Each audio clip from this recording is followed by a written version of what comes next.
بسم الله الرحمن الرحيم. الحمد لله والصلاة والسلام على رسول الله وعلى آله وصحبه ومن والاه. مشاهدي الأكارم، سلام الله عليكم ورحمته وبركاته. أهلا وسهلا ومرحبا بكم في برنامجكم رسالة سلام. ما زلنا في سيرة رسول الله صلى الله عليه وسلم عبر الخرائط التوضيحية نبين فيها سيرته العطرة صلى الله عليه وسلم.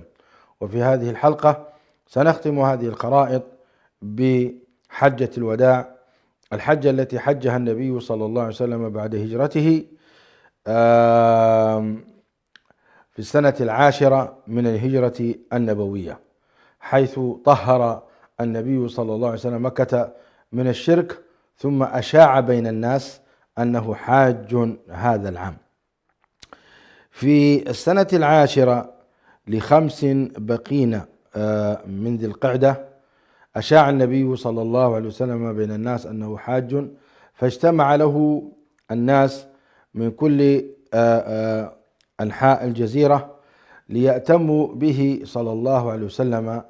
ومنهم من اجتمع وذهب إلى المدينة المنورة، ومنهم من اتجه إلى ذي الحليفة حيث ميقات أهل المدينة. وفي حجته صلى الله عليه وسلم من الدروس والعبر والمتعة الشيء الكثير، حيث كانت هناك مواقف ودروس وعبر شرحها النبي صلى الله عليه وسلم بقوله: خذوا عني مناسككم. ولما كانت هذه هي الحجة الوحيدة التي حجها صلى الله عليه وسلم آمن الناس ومطبقا لأحكام الشريعة الإسلامية وعملا بفريضة وتطبيقا لفريضة الحج، عملا بقوله سبحانه وتعالى: ولله على الناس حج البيت من استطاع إليه سبيلا.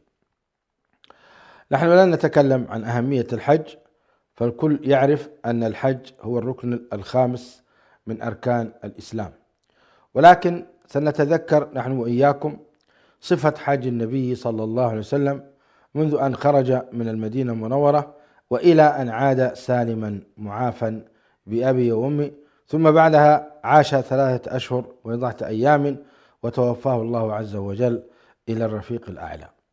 نسأل الله تعالى أن يجمعنا بنبينا الكريم في أعلى عليين. فإلى الخريطة.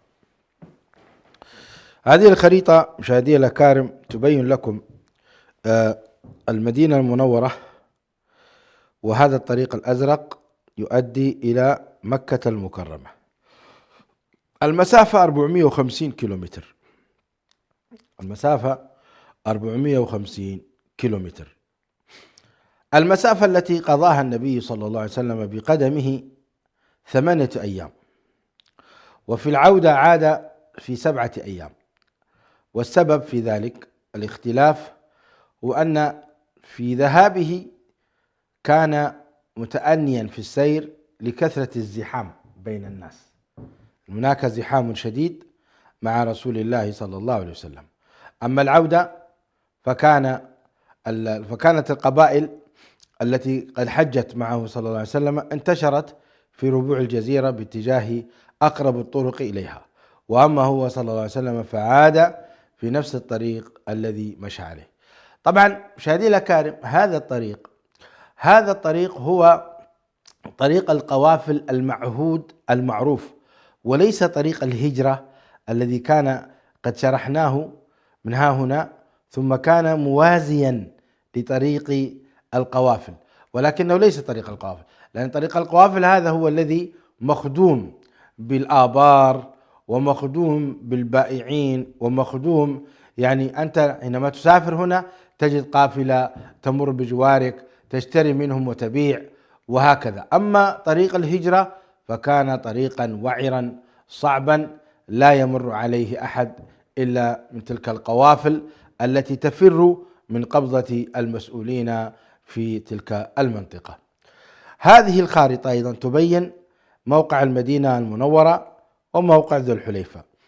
ذو الحليفة هو ميقات أهل المدينة، ويبعد من المدينة المنورة 12 كيلو أو 12 كيلو يبعد عن المدينة المنورة، وهو ميقات أهل المدينة. يقول النبي صلى الله عليه وسلم: يهل أهل المدينة من ذو الحليفة، وأهل نجد من قرن المنازل، وأهل اليمن من يلملم، هن لهن ولمن أتى عليهن من غير أهلهن ممن أراد الحج أو العمرة. نحن نتكلم في جزيرة العرب في هذه الزاوية التي تبين زاوية المدينة المنورة وزاوية مكة المكرمة. وبالفعل النبي عليه الصلاة والسلام أشاع في المدينة المنورة أنه حاج هذا العام، وكما قلت لكم كان ذلك ل5 بقين من ذي القعدة، فاجتمع له الناس يعني قرابة 40,000 حاج. 40,000 حاج اجتمعوا مع رسول الله صلى الله عليه وسلم. تخيل أنت 40,000 حاج في فترة يعني لا يوجد فيها لا طائرات ولا سيارات ولا مطارات، كلهم يأتم برسول الله صلى الله عليه وسلم، وهو يقول عليه الصلاة والسلام: خذوا عني مناسككم. فلما صلى الظهر بمسجده صلى الله عليه وسلم طيبته عائشة رضي الله عنها وأرضاها، ولبس إزارا ورداء، ثم توجه صلى الله عليه وسلم إلى ذو الحليفة، وصلى بذو الحليفة، هذا ميقات أهل المدينة، صلى بها صلى الله عليه وسلم الظهر والعصر، صلى بها العصر والمغرب والعشاء، واليوم الثاني الفجر، ثم انطلق صلى الله عليه وسلم في الضحى، أو قيل أنه انطلق بعد صلاة الظهر إلى مكة المكرمة، والله تعالى أعلم. وهنا طيبته أيضا ستنا عائشة، واغتسل صلى الله عليه وسلم ولبس الرداء والإزار، وقال: لبيك اللهم حجة في عمرة، على أثر ملك نزل عليه وقال له: صلي في هذا الوادي المبارك. ليس وادي ملل، ولكن وادي العقيق.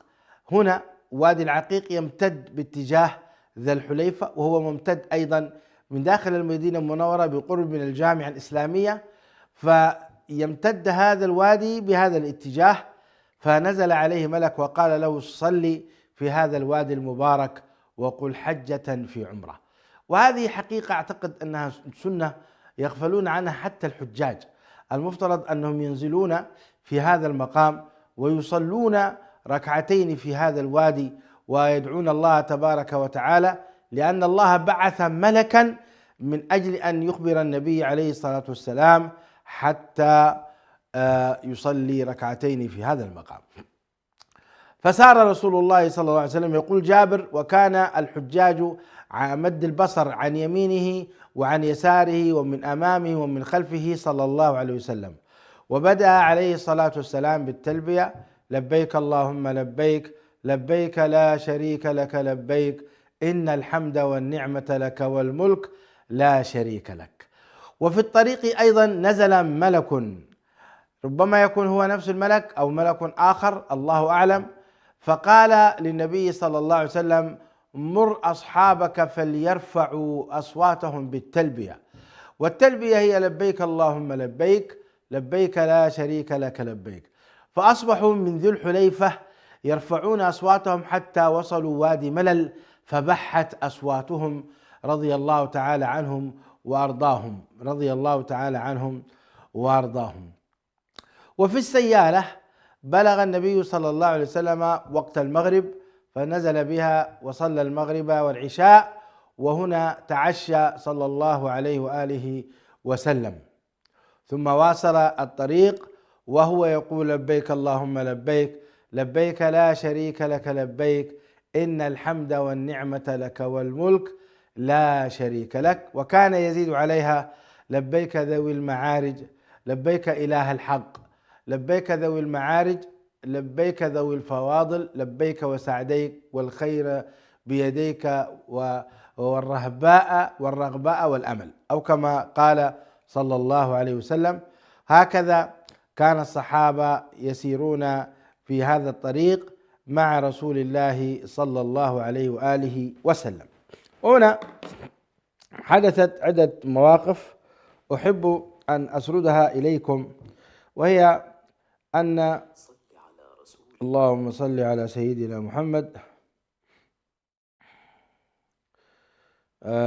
طبعا حدثت مواقف جميلة ومواقف رائعة في طريقه صلى الله عليه وآله وسلم، حيث وجدوا في الطريق حمار وحش.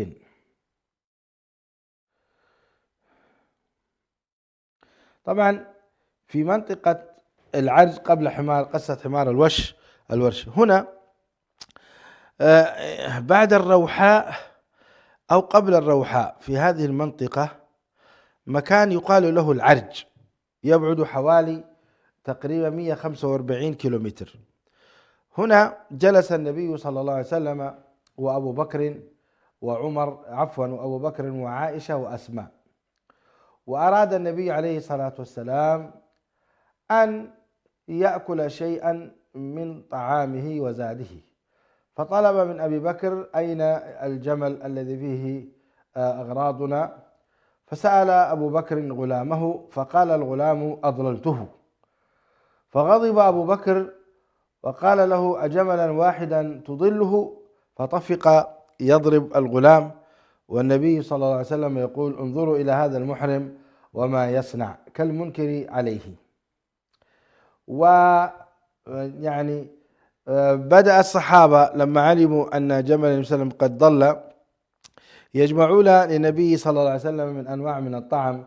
قال وبلغ بعض الصحابة أن البعير الذي عليه متاع رسول الله صلى الله عليه وسلم قد ضل، فجاءوا بحيث اللبن المجفف والتمر والسمن ووضعوه بين يديه، فقال صلى الله عليه وسلم لأبي بكر وهو يغتاظ على الغلام هون عليك يا أبا بكر، فإن الأمر ليس لك ولا إلينا، وقد كان الغلام حريصا على أن لا يضل بعيره، وهذا غداء طيب قد جاء الله به.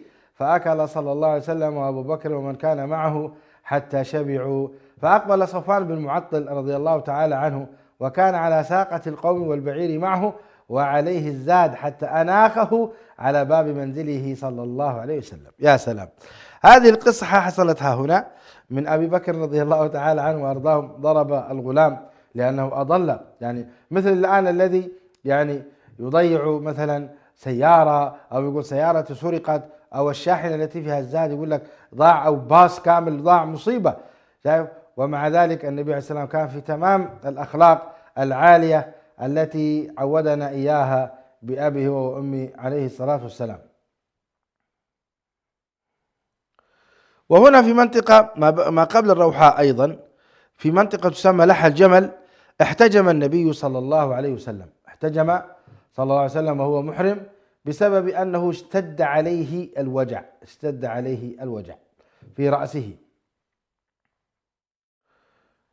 وأيضا هنا في وادي الأزرق، ونحن ما زلنا قريبين من بعد السيالة إلى الروحاء، هنا قال النبي صلى الله عليه وسلم أي واد هذا؟ فقالوا هذا وادي الأزرق. قال كأني أنظر إلى موسى عليه السلام هابطا من الثنية وله جؤار إلى الله بالتلبية، ثم أتى على ثنية هرش فقال أي ثنية هذه؟ وثنية هرش أيضا قريبة من هذا المكان، في هذا المكان كذلك. قالوا أي ثنية هرش؟ فقال أي ثنية هذه؟ قالوا ثنية هرش. قال كأني أنظر إلى يونس بن متى عليه السلام على ناقة حمراء جعدة عليه جبة من صوف خطام ناقته حلبة أو خلبة وهو يلبي. وهذا الحديث في هذه المنطقة، وهو أيضا في الصحيحين.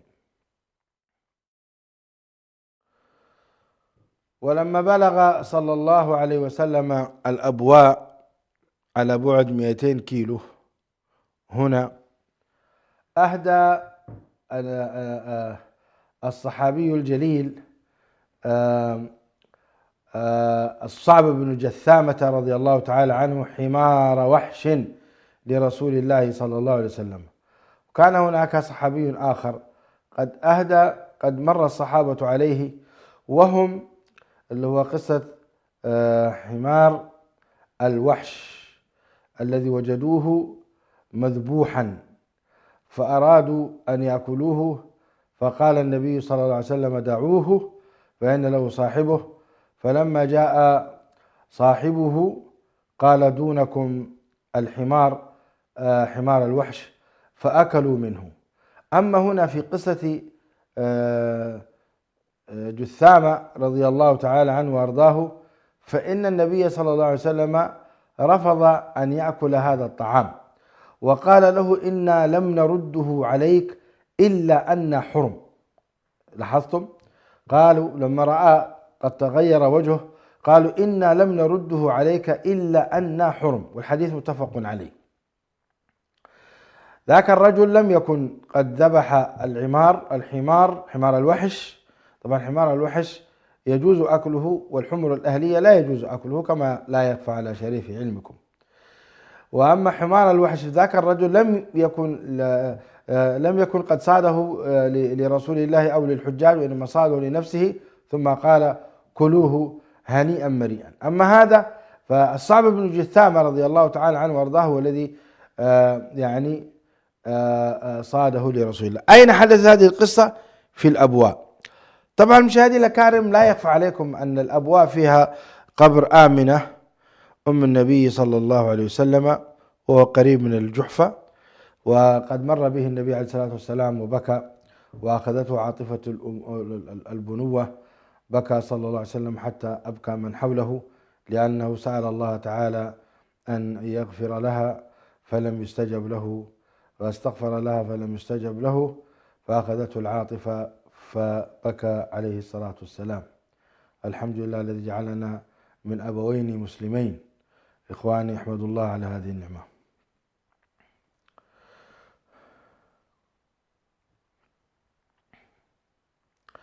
وهنا أيضا في هذه الحجة المباركة حدثت قصة لطيفة وجميلة، وهي أن صفية رضي الله عنها وأرضاها برك بها الجمل وأبى أن يتحرك.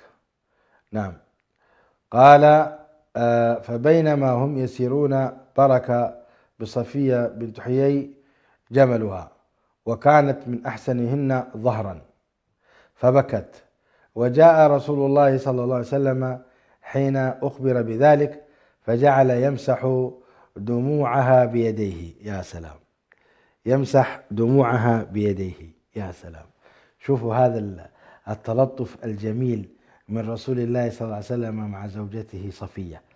بكت لأمر حدث للجمل، برك فما أراد أن يتحرك، يعني كأنه تعطلت مثلا سيارتها، حصل لها خلل، فنادوا النبي عليه السلام وأوقف القافلة كاملة 40,000 حاج ووقفوا من أجل صفية، ثم عاد إليها ووجدها تبكي، فما نهرها ولا كهرها.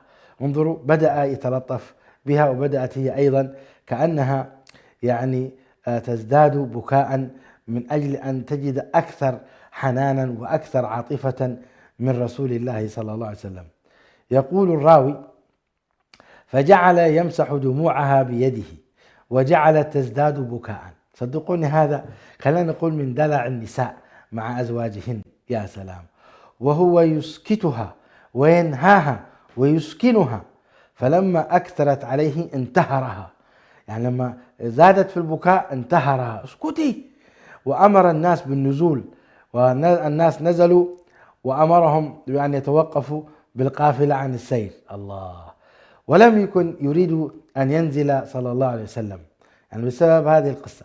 فلما نزلوا ضرب خباء النبي صلى الله عليه وسلم، وضعوا خيمة للرسول الله صلى الله عليه وسلم ودخل فيه، فخشيت صفية أن يكون في نفس رسول الله صلى الله عليه وسلم منها شيئا، وهو النبي عليه الصلاة والسلام لا يحمل في نفسه شيء على أي أحد، حتى على الأعداء، ناهيك عن زوجته العطرة رضي الله تعالى عنها وأرضاها أم المؤمنين صفية بنت حيي بن أخطب.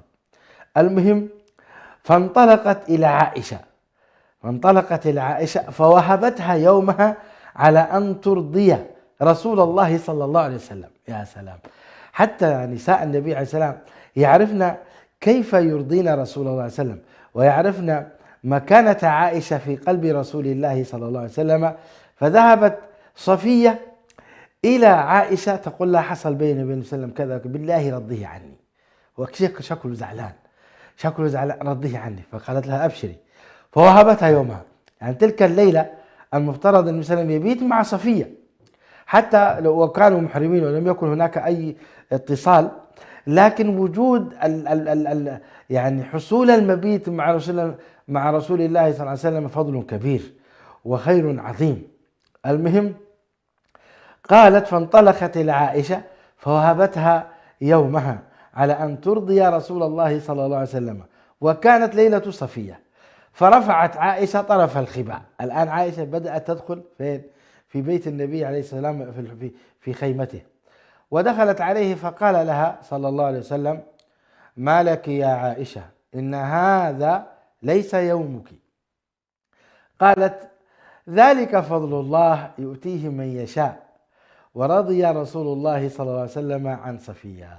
يعني أنا يختصر لك القصة، والقصة مروية في مسند الإمام أحمد رحمه الله.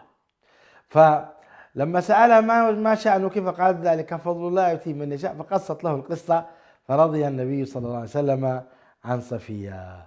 هكذا كان يحدث في بيت رسول الله صلى الله عليه وسلم، فما بالكم في بيوتنا نحن؟ أقل إيمانا، أقل يقينا، أضعف توكلا، أضعف كذا إلى آخره. ولنستن بسورة رسول الله صلى الله عليه وسلم كيف أنه مسح بكلتا يديه الشريفتين دموع زوجته المباركة. ولما قرب النبي صلى الله عليه وسلم من منزل بمنطقة سرف، هنا بعد عسفان يأتي سرف. في هذه المنطقة سرف، هذه الخارطة بالمناسبة تحتاج إلى إعادة وإضافة بعض المواقع. سرف هنا حاضت أمنا عائشة فبكت، ودخل عليها النبي صلى الله عليه وسلم. شوفوا إلى الحياة النبوية العطرة والتعامل الرقي. فدخل النبي عليه الصلاة والسلام قال: ما يبكيك يا عائشة؟ ما يبكيك؟ يعني الآن لما تشوف زوجتك تبكي، يا أبويا خليها تبكي إن شاء الله يعني تزداد بكاء. لا، المفترض تسألها: خير إن شاء الله؟ ما الذي يبكيك؟ عسى ما شر، إن شاء الله تكوني بخير. هكذا. ما يبكيك يا عائشة؟ قالت: وددت والله أني لم أحج العام. قال: لعلك نفستي، يعني حطي. قالت: نعم. قال: فإن ذلك شيء كتبه الله على بنات آدم، فافعلي ما يفعل الحاج، غير أن لا تطوفي بالبيت حتى تطهري. وبالفعل فعلت ذلك رضي الله عنها وأرضاها، فطافت، فلم تطف بالبيت، ولكنها عملت كل مناسك الحج حتى إذا طهرت طافت طواف الإفاضة، ثم بكت مرة أخرى. فقال لها: ما لك؟ قالت: تنطلقون بحج وعمرة وأنطلق بحج. فأمر أخاها عبد الرحمن بن أبي بكر أن يعمرها من منطقة يسمى التنعيم، والآن يسمى بمسجد عائشة، لأنها سنت هذه السنة الطيبة رضي الله عنها وأرضاها. كل من أراد أن يحج أو يعتمر مرة أخرى خرج ودخل إلى مكة المكرمة. وهكذا كان تعامل النبي صلى الله عليه وسلم مع نسائه بهذه الطريقة المباركة. الوقت يداهمنا مشاهدي الكرام، كانت هناك مواقف طيبة، لكن أبرز هذه المواقف أن النبي صلى الله عليه وسلم أمر الصحابة لمن أراد أن يدخل إلى مكة، أمرهم أن من لم يسق الهدي أن يجعلها عمرة، من لم يسق الهدي أن يجعلها عمرة، وكان أمرا خفيفا لم يعزم عليه. فلما دخلوا مكة المكرمة أمرهم أن يفسخوا حجهم إلى عمرة وأن يعتمروا، وقال: دخلت العمرة إلى الحج إلى أبد الأبد، وشبك بين أصابعه صلى الله عليه وسلم. واشتد ذلك على الصحابة حيث قالوا: كيف نأتي المشعر الحرام ومذاكيرنا تقطر، يعني من أنهم تحللوا من العمرة. ولما رأوا قد غضب النبي عليه الصلاة والسلام قالوا: سمعنا وأطعنا، فأدخلوا الحج والعمرة. وكان من لم يسق الهدي قد أصبح متمتعا. وجاء علي بن أبي طالب من اليمن بهذا الاتجاه، جاء وسأله النبي صلى الله عليه وسلم بعد أن دخل على فاطمة ووجدها قد اكتحلت وتطيبت، فقال: من أمرك بهذا؟ قالت: أبي صلى الله عليه وسلم. فذهب علي بن أبي طالب إلى رسول الله صلى الله عليه وسلم فقال إن فاطمة تقول كيت وكيت، فقال عليه الصلاة والسلام صدقت صدقت. قال وأنت بما أهللت؟ قال أهللت بما أهل به رسول الله صلى الله عليه وسلم. وكان علي بن أبي طالب قد ساق الهدي أيضا من اليمن، فقال له ابقي على ما أنت عليه من النسك ولا تحل، فكان مقارنا كما كان رسول الله صلى الله عليه وآله وسلم. ثم النبي عليه الصلاة والسلام توجه يوم 4 من ذي الحجة وطاف وسعى بالبيت، ثم عاد حتى بقي إلى اليوم 8، فأمر الصحابة أن يحرموا بالحج فأحرموا جميعا. ثم في مكة المكرمة نحتاج هنا خارطة يا شباب، إلى خارطة اللي هي خارطة المشعر الحرام ومنى وعرفات، حتى نبين أين وقف النبي صلى الله عليه وسلم، وخطب خطبته العصماء: إن دماءكم وأموالكم وأعراضكم عليكم حرام كحرمة يومكم هذا في شهركم هذا في بلدكم هذا، وإن دماء الجاهلية موضوعة، وإن أول دم نضعه دم ربيعة بن الحارث كان مسترضعا في بني سعد فقتلته هذيل، وإن ربا الجاهلية موضوع، وأول ربا نضعه ربا العباس بن عبد المطلب. وألا واستوصوا بالنساء خيرا فإنكم أخذتمهن بأمانة الله واستحللتم فروجهن بكلمة الله، ولكم عليهن أن لا يؤطئن فرشكم أحدا تكرهونه. وألا هل بلغت؟ قالوا نعم بلغت وأديت ونصحت. فكان يرفع إصبعه إلى السماء وينكتها عليهم ويقول اللهم فاشهد اللهم فاشهد. ثم عاد صلى الله عليه وسلم بعد ذلك إلى المدينة المنورة في 7 أيام، وعاش بعدها 3 أشهر وبضعة أيام، ثم وفاه الأجل فذهب إلى الرفيق الأعلى. ولعل إذا تيسر لنا فرصة لشرح كيف قبض الله عز وجل روحه، في أي ساعة، وكيف صلي عليه، ومن الذي حفر قبره، ومن الذي غسل جسده صلى الله عليه وسلم، وماذا هي كانت آخر الكلمات التي قالها عليه الصلاة والسلام. كل ذلك إن شاء الله نؤجله إلى الحلقة القادمة. أتقدم إليكم مشاهدي الأكارم بشكر جزيل على استماعكم وإنصاتكم في هذه الحلقة، وأرجو أن تكونوا قد استمتعتم واستفدتم. هذا أخوكم برهان يحييكم، ونسأل الله تعالى أن يجمعنا وإياكم بنبينا الكريم صلى الله عليه وسلم الذي آمنا به واتبعنا هديه دون أن نراه. اللهم فاشهد اللهم فاشهد اللهم فاشهد. اللهم صل وسلم وبارك عليه. هذا والله أعلم، وصلى الله وسلم على نبينا محمد، والحمد لله رب العالمين. السلام عليكم ورحمة الله.